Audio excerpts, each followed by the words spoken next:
ஓம் ஸ்ரீ குருப்யோ நமः. ஹரிஹி ஓம். சௌந்தரலஹரி ஸ்லோகம் 73.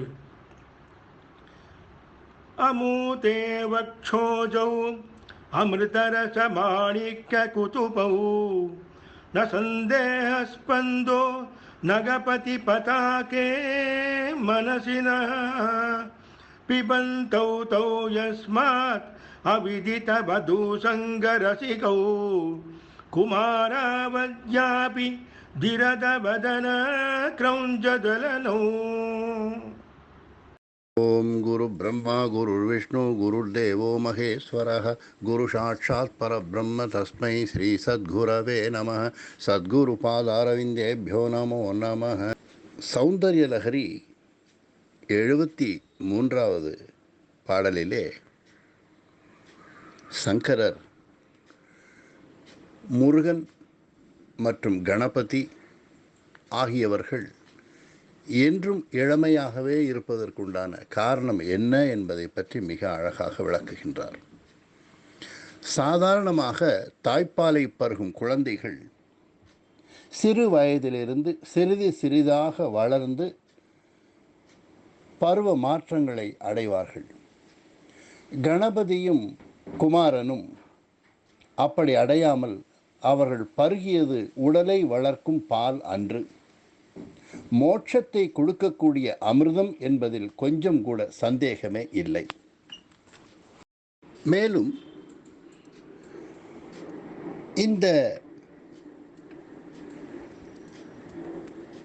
அதாவது ஏ வத்வௌ சித்தலக்ஷ்மி தேவசேனானாக்கியே ஸ்திரியௌ தயோ சங்கரசிகௌ என்றெல்லாம் சொல்லப்படுகின்ற பகுதியை பார்க்கும் பொழுது, சித்தலக்ஷ்மி என்ற பத்னியை மகாகணபதியும் தேவசேனா என்ற பத்னியை முருகனும் கொண்டவர்கள் ஆயினும் பிரம்மச்சாரியாகவே பிரகாசிக்கிறார்கள். எவ்வளவோ வயது கடந்தாலும் அவர்கள் குழந்தைகளாகவே இருக்கின்றார்கள் என்று அருணாமோதினி என்ற நூலிலே சொல்லப்பட்டுள்ளது. இப்பொழுதும் கூட தென்னாட்டிலெல்லாம் கணபதியை திருமணமாகாத பிரம்மச்சரியாகவும், வடநாட்டிலே முருகனை கார்த்திக் என்ற பிரம்மச்சாரியாகவும் திருமணம் ஆகாமல் மனைவியுடன் இல்லாதவர்களாகவே வழிபட்டப்படுகிறார்கள் என்பதும் நாம் பார்க்கப்பட வேண்டிய ஒன்று. ஆக இப்படிப்பட்ட அந்த விஷயத்தை பற்றி சொல்லும் பொழுது அவர் எவ்வாறு விளக்குகின்றார் என்றால், தேவியின் இரு ஸ்தனங்களும் மோட்சத்திற்கு காரணமான அமுதம் நிரம்பிய மாணிக்க கலசங்கள் போன்றுள்ளன. இந்த ஸ்தனங்கள் அமுதை பருகும் விநாயக பெருமானும் குமர கடவுளுக்கும் சைச்சவம் என்னும் நிலையிலேயே எப்போதும் உள்ளனர். அதாவது இளமை மாறாதிருக்க தேவர்கள் அமுதத்தை பருகுவார்கள். ஆயினும் அவர்களும் கூட இளமை என்ற நிலையை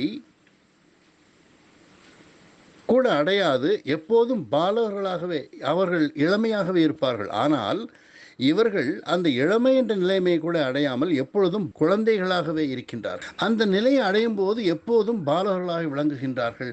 இவ்வாறு இருப்பதாலேயே மங்கையர் கூட்டுறவை அறியாது உள்ளனர் என்று குறிக்கின்றார். தென்னிந்தியாவில் விநாயகர் பிரம்மச்சாரியாகவும், வட இந்தியாவில் கார்த்தி பிரம்மச்சாரியாகவும் போற்றப்படுகின்றார். இங்கே சங்கரர் இருவரையும் குழந்தைகளாகவே காண்பிக்கின்றார். இருவரும் மகா சக்திமான்களாகவும் ஞான ஸ்வரூபியாகவும் விளங்க தேவியின் ஞானாமிர்தமே அதற்கு காரணமாக இருக்கின்றது. தேவியின் ஞான அமிர்தத்தை பழகிய திருஞான சம்பந்த சுவாமிகளும் அதேமேல் குழந்தையாக இருக்கும் பொழுதே ஏகப்பட்ட அறிவையும் ஆற்றலையும் கொண்டவளாக விளங்கினார் என்பது நமது சரித்திரத்தில் நாம் ஏற்கனவே பார்த்த ஒன்று.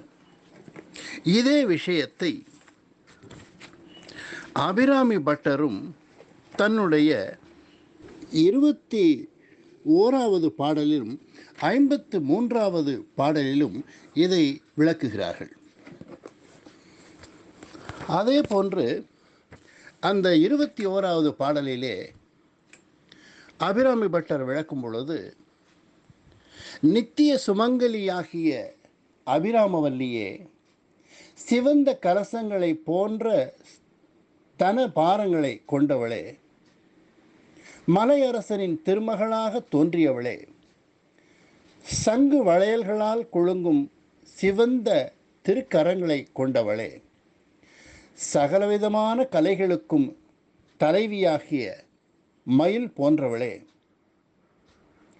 பாய்கின்ற கங்கையில் ஒளி வீசும் அலைகள் அடங்கி தங்கும் திருச்சடை அண்ணலின் வாமபாகத்தை கொண்டவளே,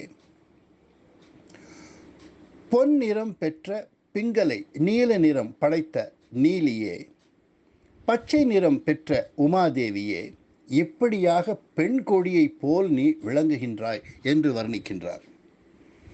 எப்பொழுதும் சுமங்கலியாகவே உள்ளவள் அம்மை. மாணிக்க கலசம் போலும் திருமுலைகளை உடையவளும், மலையிற் சிறந்த பார்வதியும், வெண்ணிற சங்கு வளையல்கள் அசைகின்ற செப்பமான கைகளை உடைய எல்லா வகையான கலைகளுக்கும் தெய்வமாகிய ஒரு மயில் விசேடமாக உள்ளவளும், சிவபெருமானின் இடப்பாகத்தை இடமாக கொண்டவளும், பொன் நிறம் உடையவளும், நீல நிறமுடையவளும், வெண்ணிறம் உடையவளும், பசிய பெண்கொடி போன்று விளங்கும் அபிராமி அம்மையே என்று அம்மையை வர்ணித்து அகமகிழ்கிறார் அபிராம பட்டர். அதே போல இந்த விஷயத்தை அடக்கிய மாதிரி உள்ள லலிதா சஹஸ்ரநாமத்தில் வரக்கூடிய வார்த்தைகள் வயோவஸ்தா விவர்ஜிதா, வயது ஆனதன் காரணமாக வரக்கூடிய சிரமங்களை எல்லாம் இல்லாமல் ஆக்குபவள். ஆக அப்படிப்பட்டவளுக்கு பிறக்கக்கூடிய குழந்தைகள் அந்த அன்னையின் ஞானப்பாலை பருகியவர்களுக்கு அந்த வயோவஸ்தை என்பதே இல்லாமல் இருக்க வேண்டும் என்றால் எப்பொழுதும் குழந்தைகளாகவே இருக்கின்றார்கள் என்ற நிலையிலே இந்த பாட்டில் வர்ணிக்கப்படுகின்றது. இன்னும் அடுத்தடுத்த பாட்டிலே மற்ற விஷயங்களையும் பார்ப்போம். ஹரி ஓம்.